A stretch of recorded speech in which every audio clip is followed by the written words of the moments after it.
پہلی صدی ہجری سے مسلمانوں نے یہاں اپنی اموات کو دفنانا شروع کیا۔ اسلام کی اہم اور بزرگ شخصیات یہاں مدفون ہیں۔ بقیع کا لفظ ایسے وسیع زمین کے لیے استعمال ہوتا ہے جس میں گھاس کے مختلف انواع و اقسام کے پودے اگتے ہوں، جیسے بقیع الزبیر، بقیع الخیل اور بقیع الحنجبہ یثرب کے انہی باغات میں سے تھے۔ چنانچہ بقیع الغرقد اس زمین کو کہا جاتا ہے جو غرقد کے درخت کے پودے اور دوسری جڑی بوٹیوں سے ڈھکا ہو۔ ظہور اسلام کے بعد یہ باغ بطور قبرستان استعمال ہونے لگا۔ مسلمانوں کا قدیمی ترین قبرستان مسجد نبوی کے قریب اور شہر کے اطراف میں تھا، اور سن 1269 عیسوی میں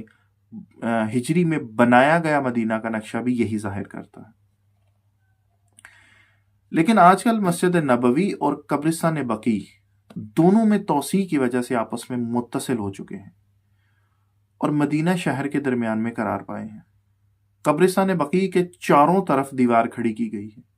اور اس کا مغربی حصہ جہاں قبرستان کا مین گیٹ ہے حرم نبوی سے متصل ہے، جس کے جنوب میں حضرت ابو ایوب انصاری روڈ اور مشرق جانب ملک فیصل روڈ اور شمالی طرف میں عبدالعزیز روڈ ہے۔ پہلے ان سڑکوں کے کوئی اور نام تھے، یہ موجودہ حدود ارباب کے سامنے بیان کر رہا ہوں۔ بقیع مسلمانوں کی اہم قبرستان ہے جس میں اسلام کے ابتدائی دنوں سے اب تک ہزاروں مسلمان دفن ہو چکے ہیں۔ بقیع میں دفن ہونے والی شخصیات میں جو اہم ترین شخصیات ہیں ان میں اہل بیت پیغمبر اور ائمہ شیعان علی میں سے 4 افراد یہاں پر مدفن ہیں، جن میں حضرت امام حسن مجتبی، امام سجاد، امام محمد باقر اور امام جعفر صادق یہاں مدفون ہیں۔ پیغمبر اکرم صلی اللہ علیہ وآلہ وسلم کے بعض رشتہ دار، جیسے آپ صلی اللہ علیہ وآلہ وسلم کے چچا، آپ کی پھوپھیاں، آپ کی ازواج مطہرات اور آپ کی اولاد بھی جنت البقیع کے اندر ہی دفن ہے۔ یہ نقطہ ہمارے اہل سنت بھائیوں کے لیے بہت اہم ہے کہ جس قبرستان کی تاریخ میں آپ کے سامنے بیان کرنے لگا ہوں، اس کا تعلق صرف شیعان علی کے ساتھ نہیں، یہاں رسول خدا صلی اللہ علیہ وآلہ وسلم کے خاندان کی بہت اہم اور بہت عزیز ترین شخصیات یہاں پر دفن ہیں۔ یہاں پر پیغمبر اکرم صلی اللہ علیہ وآلہ وسلم کے اصحاب، آپ کے انصار، آپ کے مہاجر اور تابعین کی ایک کثیر تعداد یہاں پر دفن ہے۔ یہاں پر علماء، شہداء، سیاسی اور سماجی شخصیات اور خواتین کی بھی یہاں پر بہت سارے مزارات موجود ہیں۔ اکثر تاریخی منابع کے برخلاف بعض اہل السنت مورخوں نے حضرت محمد مصطفیٰ صلی اللہ علیہ وآلہ وسلم کی بیٹی جناب حضرت فاطمہ الزہرا سلام اللہ علیہا، آپ کے داماد حضرت علی ابن ابی طالب اور کچھ روایات کے مطابق حضرت امام حسین ابن علی علیہ السلام کا سر مبارک بھی اسی قبرستان میں دفن کیا گیا تھا۔ اہل سنت کی کچھ منابع کے اندر یہ چیز موجود ہے کہ جب امام حسین ابن علی کا سر کربلا سے جدا کرنے کے بعد جب دمشق میں یزید ابن معاویہ کے سامنے پیش کیا گیا تھا، تو وہاں سے جب رہائی پائی اسیران امام حسین علیہ السلام کے خانوادے کے اسیران نے، تو امام سجاد علیہ السلام وہاں سے سر مبارک کو اپنے ساتھ لے آئے اور یہاں پر جنت البقیع کے اندر لا کے اب جناب فاطمہ الزہرا سلام اللہ علیہا کی قبر اطہر کے قریب دفن کر دیا گیا۔ یہ روایات بھی موجود ہیں۔ ایک روایت کے مطابق پیغمبر اکرم صلی اللہ علیہ وآلہ وسلم کو بقیع میں مدفون افراد کے لیے طلب مغفرت کا حکم ہوا تھا۔ اللہ تبارک و تعالیٰ کی ذات نے بقیع کے اندر مدفون شخصیات کی مغفرت کی دعا کرنے کے لیے اللہ تبارک و تعالیٰ کی ذات نے رسول خدا صلی اللہ علیہ وآلہ وسلم کو حکم دیا تھا۔ چنانچہ حضرت محمد مصطفیٰ صلی اللہ علیہ وآلہ وسلم ہر شب جمعہ بقیع جا کر وہاں مدفون افراد کے لیے دعا کرتے تھے۔ آپ صلی اللہ علیہ وآلہ وسلم سے منقول ایک روایت میں آیا ہے کہ کل قیامت کے دن 70,000 لوگ نیک صفات کے ساتھ بقی سے محشور ہوں گے، اور جو لوگ بقی میں دفن ہوئے ہیں ان کو آپ شفاعت کی بشارت دیں گے۔ بعض احادیث میں حضرت محمد مصطفیٰ صلی اللہ علیہ وآلہ وسلم کا بقی حاضر ہونے اور آپ کی طرف سے بعض نمازیں جیسے نماز استسقاء اور نماز عید کا بقی میں ادا کی جانے کی روایات بھی موجود ہیں۔ ایک اور حدیث کے مطابق آپ اپنی عمر کے آخری سال اصحاب کے گروہ کے ہمراہ بقی تشریف لے گئے اور وہاں مدفون مردوں سے خطاب کرتے ہوئے اپنی رحلت کی خبر دی۔ بقی پر پیغمبر اکرم صلی اللہ علیہ وآلہ وسلم کے خاندان کی خاص توجہ تھی۔ وہ لوگ وہاں زیارت کو جاتے تھے۔ حضرت امام جعفر صادق علیہ السلام سے نقل ہوا ہے کہ آپ علیہ السلام آپ صلی اللہ علیہ وآلہ وسلم عقیل کے گھر کی جگہ پر کھڑے ہو کر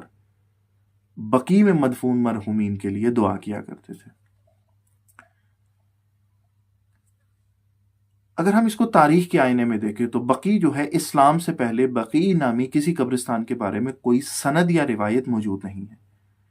اس بارے میں سب سے قدیمی ادبی اثر عمرو بن النعمان البیاضی کا شعر ہے جو قبیلہ خزرج اور انصار میں سے تھا، جس میں مدینہ سے 10 میل کے فاصلے پر واقع عقیق نامی باغ اور بقیع الغرقد کے درمیان اپنے دوستوں کے قتل کے بارے میں لکھا ہے۔ ابن اسیر نے بھی یوم البقیع کے لفظ کے ذیل میں اس مقام پر اوس و خزرج کی لڑائی اور اوس والوں کی کامیابی کا تذکرہ کیا ہے۔ مدینہ کے یہودی اپنے مردوں کو بقیع کے جنوب مشرق میں حشق کوکب نامی باغ میں دفناتے تھے۔ پیغمبر اکرم صلی اللہ علیہ وآلہ وسلم کی مدینہ ہجرت اور حکومت اسلامی کی بنیاد رکھنے کے بعد مسلمانوں کے لیے ایک قبرستان کی ضرورت تھی، اور یہ جگہ پیغمبر اکرم صلی اللہ علیہ وآلہ وسلم نے خود معین کی، خاص کر جب حضرت محمد مصطفیٰ صلی اللہ علیہ وآلہ وسلم نے مشرکوں کے قبرستان کو ختم کر کے مسجد نبوی بنائی۔ مہاجرین میں سے جو سب سے پہلا صحابی اس قبرستان میں مدفون ہوئے وہ عثمان بن مظعون تھے، اور انصار میں سے اسعد بن زرارہ خزرجی یہاں پر سب سے پہلے دفن ہوئے۔ البتہ تاریخی روایات سے معلوم ہوتا ہے کہ اس باغ میں صرف مردے دفن نہیں ہوتے تھے، بلکہ بعض مہاجرین نے وہاں پر گھر بنائے ہوئے تھے۔ بعد میں وہ جگہ بعض شخصیات یا خاندان کے لوگوں کے دفن کرنے سے مختص ہوا۔ کہا جاتا ہے کہ زمین کو پیغمبر اکرم صلی اللہ علیہ وآلہ وسلم نے لوگوں کو گھر بنانے کے لیے تقسیم کر دیا تھا۔ اس دور کے مشہور گھروں میں سے ایک عقیل بن ابی طالب علیہ السلام کا گھر بھی تھا۔ وہاں کچھ چھوٹے مکان بھی بنائے گئے تھے جہاں پر مردوں کو دفن کیا جاتا تھا۔ اسی طرح ہر قبیلے نے اپنے مردوں کو دفن کرنے کے لیے بقیع میں مکان بنا رکھے تھے۔ بیت الاحزن بھی بقیع میں بننے والے گھروں میں سے ایک تھا، جسے حضرت امیر المومنین حضرت علی ابن ابی طالب علیہ السلام نے اپنی زوجہ حضرت فاطمہ الزہرا سلام اللہ علیہا کو عزاداری کرنے کے لیے بنا کر دیا تھا۔ الروحہ بھی بقیع کے درمیان ایک مشہور مقبرے کا نام تھا۔ ایک جگہ ایسی بھی تھی جہاں جنازوں کو دفن کرنے سے پہلے رکھا جاتا تھا، یعنی کہ وہاں پر ایک گھر کا ایک کمرہ، ایک احاطہ ایسا مخصوص تھا کہ جہاں پہ غسل میت، کفن اور دیگر امور سر انجام دیے جاتے تھے۔ بنو امیہ کے دور میں بھی بقیع کی زمین اور باغ لوگوں کی توجہ کا مرکز رہا، اور مدینہ کی توسیع میں بعض لوگوں نے وہاں مکان بنا دیے اور ساتھ ہی مردوں کو بھی دفن کیا جاتا رہا۔ محمد حنفیہ نے عبد الملک بن مروان کے دور میں بقیع میں ایک گھر بنایا اور خود بھی بقیع میں دفن ہوئے ہیں۔ ابن الفح، محمد بن زید، سعید بن عثمان اور دیگر دسیوں گھر بھی بقیع میں بنائے گئے تھے، اور خرید و فروخت اور مکانات کی تعمیر کا عمل بھی یہاں پر طے پاتا تھا۔ مدینہ کے والی مروان بن حکم کے دور میں حش کوکب کو اور بقی کے درمیان میں ایک دیوار بنا دی گئی، اور پیغمبر اکرم صلی اللہ علیہ وآلہ وسلم کے ہاتھ سے عثمان بن مظعون کی قبر پر نصب شدہ تختی کو وہاں سے اتار کر عثمان بن عفان رضی اللہ تعالیٰ عنہ کی قبر پر منتقل کر دیا گیا۔ امام سجاد علیہ السلام کا گھر بھی بقی میں واقع تھا۔ شاید وہی عقیل یا امام علی علیہ السلام کا گھر تھا جس کی مرمت ہوئی تھی۔ پیغمبر اکرم صلی اللہ علیہ وآلہ وسلم کے چچا عباس بن عبد المطلب کا عقیل کے گھر دفن ہونے، اور اسی طرح حضرت امام حسن، امام سجاد اور امام محمد باقر بھی وہاں پر دفن ہونے کی وجہ سے بنو عباس نے بنو امیہ کی سیاست کی مخالفت میں، اور علویوں نے خاص کر بنی حسن کو اپنی طرف متوجہ کرنے کے لیے اس احاطے کے اوپر ایک مقبرہ تعمیر کر دیا۔ مشہور ہے کہ اس بارگاہ کو بنانے میں ہارون رشید کا بھی کردار رہا ہے، لیکن تاریخی روایات سے یہ معلوم ہوتا ہے کہ ائمہ بقی کے مقبرے کی مرمت سلجوکیوں کے دور میں شروع ہوئی۔ برقیارق سلجوکی کے شیعہ وزیر جو ہے مجد الملک ابو الفضل اسعد بن محمد بن موسیٰ البرواستانی القمی نے کم کے ایک معمار کو ائمہ بقی کا گنبد بنانے کے لیے معمور کیا، لیکن وزیر کے قتل ہونے کے بعد مدینہ کے امیر کی سازش کے تحت جو قتل ہوا تھا، اس کام کو رکوا دیا گیا۔ مشہور سیاح ابن بطوطہ نے 8ویں صدی ہجری کے وسط میں جو کچھ دیکھا وہ یوں تھا۔ مالک بن انس کی قبر پر چھوٹا سا گنبد تھا، اور ابراہیم بن محمد صلی اللہ علیہ وآلہ وسلم پر سفید رنگ کا گنبد تھا۔ ازواج رسول صلی اللہ علیہ وآلہ وسلم اور حضرت امام حسن اور عباس بن عبد المطلب کے مقبروں پر اونچا اور نہایت مستحکم گنبد تعمیر ہوا تھا۔ خلیفہ ثالث کی قبر پر اونچا گنبد تھا، اور ان کے قریب ہی فاطمہ بنت اسد سلام اللہ علیہ کی قبر پر بھی گنبد تھا۔ ایک اور بہت سیاح صفدی نے بھی اشارہ کیا ہے کہ 4 ائمہ شیعہ اور رسول خدا صلی اللہ علیہ وآلہ وسلم کی قبروں پر گنبد تعمیر کیا گیا تھا۔ خاندان قاجار کے شہزادے فرہاد مرزا نے سن 1914 عیسوی میں اور محمد حسین فراہانی نے 1924 عیسوی میں بقی کے اپنے مشاہدات یوں بیان کیے ہیں: ایک بقا 4 ائمہ اور عباس بن عبد المطلب کی قبروں پر موجود تھا، اور ریشمی کپڑے کی چادر جس پر سونے اور چاندی کی زرتاروں سے برجستہ پھولوں کے ساتھ نقش بنے ہوئے تھے۔ حضرت فاطمہ سلام اللہ علیہ سے منسوب قبر پر چڑھی ہوئی چادر کے حوالے سے بھی انہوں نے ذکر کیا۔ یہ چادر عثمانی بادشاہ سلطنت عثمان کے بادشاہ احمد عثمانی نے سن 1131 ہجری میں بطور ہدیہ بھجوائی تھی۔ ایک بقا ازواج رسول مطہرات جناب رسول خدا صلی اللہ علیہ وآلہ وسلم کے ازواج کی قبروں پر، اور کئی دوسرے بقے تاہم مغربی مستشرقین میں سے جان لوئس برکھارٹ، جنہوں نے وہابیوں کے برسر اقتدار آنے کے بعد حجاز کا سفر کیا، بقی کا آنکھوں دیکھا حال بیان کرتے ہوئے لکھتے ہیں کہ بقی مشرقی دنیا کے حقیر ترین قبرستان کی شکل اختیار کر گیا تھا۔ یہ قبرستان احد میں مقبرہ حمزہ یا قباء کے مقام پر اسلام کی پہلی مسجد قباء کی طرح مقدس ہے، اور ان مقامات مقدسہ میں شمار ہوتا ہے جن کی زیارت کو حجاج اپنے عبادی اعمال میں شمار کرتے ہیں۔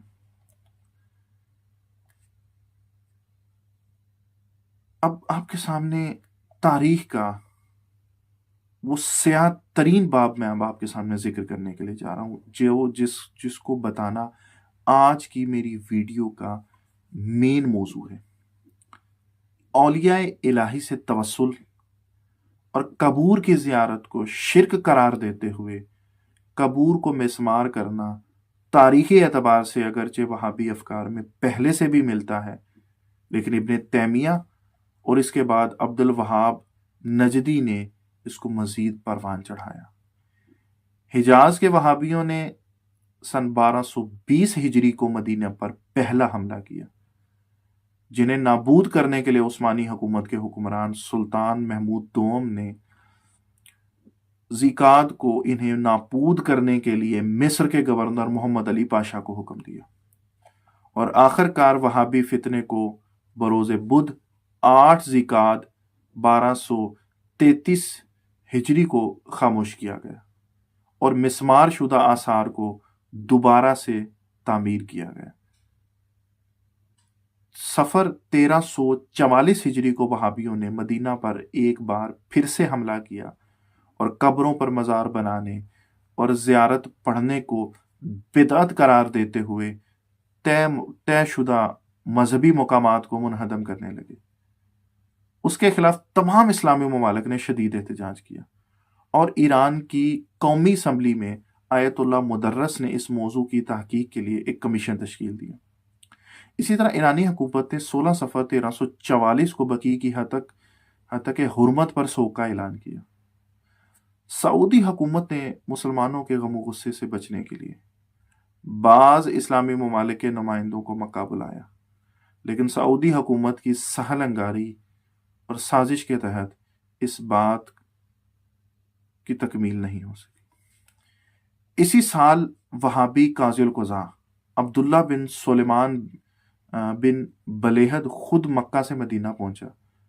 اور قبروں کو منہدم کرنے کے لیے زمینہ سازی کی، اور ان کے فتوے کے تحت تاریخ کا وہ سیاہ ترین دن 8 شوال 1345 ہجری کو جنت البقیع میں موجود تمام مقبروں کو، تمام گنبدوں کو، تمام بلڈنگ سٹرکچرز کو مسمار کر کے ایک دفعہ پھر اہل بیت اطہار پر ظلم کی ایک بہت بڑی مثال قائم کی۔ اس فتوے کے آنے کے بعد وہابیوں نے 8 شوال کو تمام عمارتوں، گنبدوں اور بارگاہوں کو مسمار کر دیا۔ اب یہاں پر بات یہ نہیں کہ دیواروں میں بلڈنگز کی یا سٹرکچرز میں کچھ نہیں رکھا،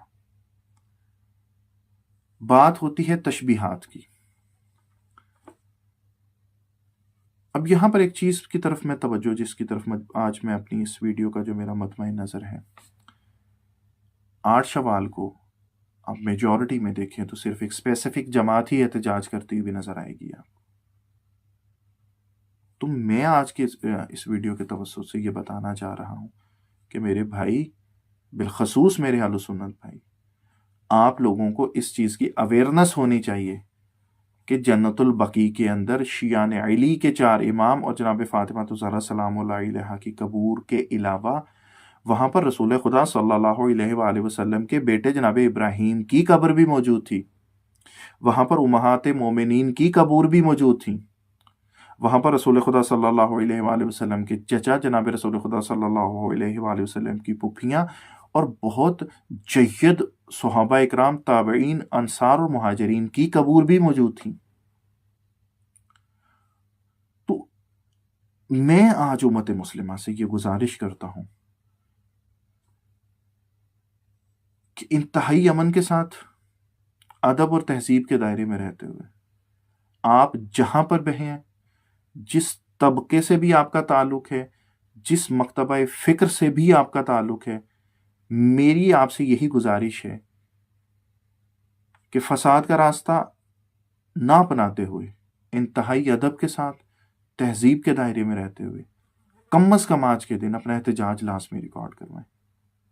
کہ آج 8 شوال کو خانوادہ اہل بیت اور خانوادہ رسالت امام صلی اللہ علیہ وآلہ وسلم کے ساتھ ظلم کیا گیا۔ اس امید کے ساتھ کہ آج کی میری یہ ویڈیو آپ کے شعور کو بیدار کرنے میں ایک اہم کردار ادا کرے گی، اور میں یہ آپ سے امید کرتا ہوں کہ آپ جہاں پر بھی ہیں، جس پلیٹ فارم پر بھی ہیں آپ لوگ، چاہے وہ سوشل میڈیا ہے، چاہے وہ پرنٹ میڈیا ہے، چاہے وہ الیکٹرانک میڈیا ہے، آپ اپنا احتجاج لازماً ریکارڈ کروائیں گے۔ والسلام